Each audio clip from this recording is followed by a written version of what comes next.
Pada pandangan saya, kita harus lihat secara objektif.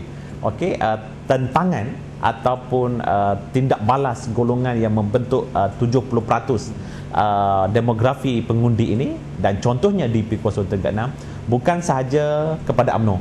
Mereka juga tidak menerima PAS, mereka juga tidak menerima DAP, mereka juga tidak menerima IKIM, Parti Rakyat Malaysia, apa sahaja parti yang ditubuhkan sebelum 1998. Jadi pada pandangan mereka, mereka lahir pada zaman 1998, ketika itu mereka dilahirkan, dan sekarang mereka berada di tahun kedua, tahun ketiga universiti atau di kolej dan sebagainya.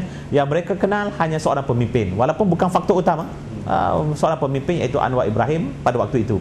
Dan sekarang pemimpin yang mereka kenal adalah Anwar Ibrahim. Jadi peristiwa-peristiwa mitos Anwar Ibrahim dengan segala macam tekanan ataupun skandal, tidak kiralah pada apa saja pandangan kita, telah membentuk kepercayaan mitos kepada mereka. Lalu akhirnya berkembang pula di seluruh dunia satu cara menguruskan politik yang sangat berbeza. Sama ada di Amerika, sama ada di Perancis, sama ada di Belgium, Denmark, dan sekarang ini di Bulgaria, iaitu lahirnya suatu politik popular. Apabila Sarkozy menjadi presiden dan dimulakan oleh Presiden Rusia, Putin. Putin memukakan tubuh yang kacak, pakaian yang lawa dan sebagainya, maka terbentuklah budaya Putin ini dan berkembanglah di Perancis dan akhirnya sampai di Amerika.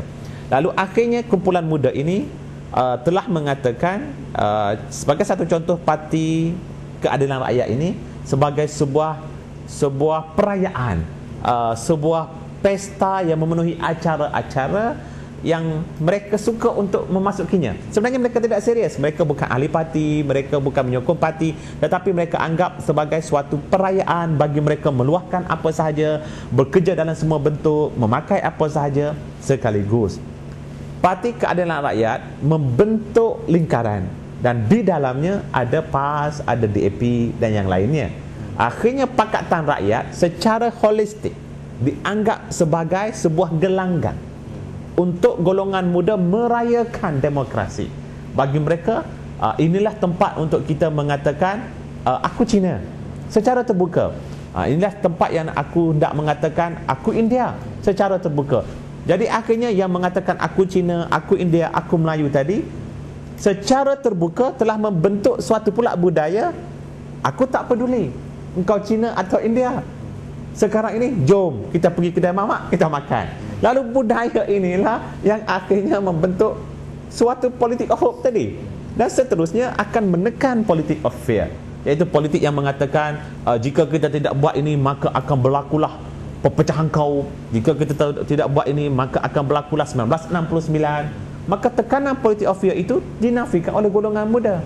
Sebab bagi mereka, wah, semalam baru aku makan dengan kawan aku Joseph di kedai mamak, kenapa pula aku nak bunuh Joseph? Tak ada masalah. Lalu pada pandangan mereka, kita beramai-ramai, kita masuk dan kita merayakan diri kita. Fenomena ini, maksudnya fenomena ini sepatutnya bagi PAS ni apa yang patut dia belajar? Saya rasa kalau kita lihat, pada pandangan saya, sebagaimana penyokong ataupun juga lingkaran UMNO bekerja sekarang, bertanya kenapa mereka tidak disokong, PAS juga sebenarnya tidak disokong. Saya mendapati dalam P036, pengundi yang menyokong PAS itu pertambahan daripada pengundi lama cuma 2%, iaitu tidak sampai 200 orang. Dalam keadaan kalau kita mengira komposisi penduduk tadi, komposisi P036, bermaksud tidak sampai 2,000 orang. Bermaksud PAS tidak boleh mengatakan, saya sudah mendapat sokongan golongan muda. Tidak. Jadi secara tidak langsung, bagaimana PAS bekerja harus sama juga bekerja sekarang ini. PAS harus mengubah cara menguruskan organisasi, cara menguruskan bekerja, cara menguruskan budaya politik, iaitu politikawan-politikawan di dalam PAS haruslah menunjukkan 3 sikap ini, 3 sikap yang memang menjadi roh kepada politik baru, politik of hope. Pertama, budiman. Budiman ini bermaksud mudah bergaul, mesra, setia kawan, kekeluargaan, bermaksud tidak ada batas, sama ada saya ini datuk atau yang berhormat berjumpa dengan pelajar, maka dia akan panggil kita Yus, Hasan, Ahmad ataupun brother. Biasa dia akan pergi hi bro, macam itu. Kadang-kadang YB pun macam tu ya. YB. Jadi tokoh-tokoh PAS mesti belajar ini. Maksudnya jumpa katakan pelajar-pelajar baru di universiti, terus saja adik, terus bro. Kalau sebab mereka akan jawab yes bro. Jadi kita harus faham. Sebab itu Obama menyebut kepada warga negara Amerika yang baru, to my dear lovely brother Americans, young American. Itu dia punya underline situ. Dia pegang itu. I love you much, but I need you love me much too. Itu penting. Jadi tak lain. Jadi kita tak ada batas dah. Jadi tokoh-tokoh politik PAS harus tahu, jika PAS juga tidak mahu menjadi sebuah bahtera yang karam dan akhirnya akan melemahkan pakatan, mereka harus berubah.